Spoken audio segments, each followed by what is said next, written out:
zangu mtaa kati hapa nimekutana na Black Chinese mchina mweusi. Nataka nimhoji maswali mawili matatu hivi ili upate kujua yeye haya mambo kayajulia wapi. Na mambo mengi ya kujifunza kutoka kwake. Hebu naomba tumsikilize. Bwana, mambo vipi? Ndio. Xin han xin wei. 去个等一下。行了哈。对呀，你下去要等的。先等一。Shika na hai. Lakini hao对呀。Sijui umemsikia.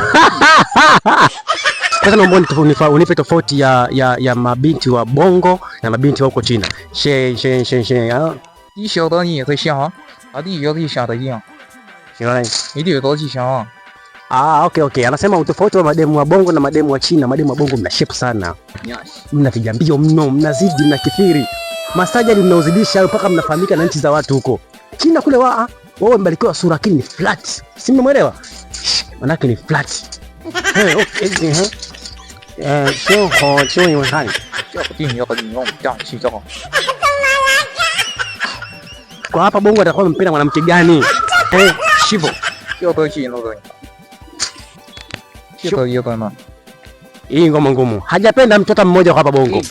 Amesema kwa hapa Bongo hawezi kumpenda mwanamke wa aina yote kwa sababu wanapoteza radha kwa kuongeza maumbile yao.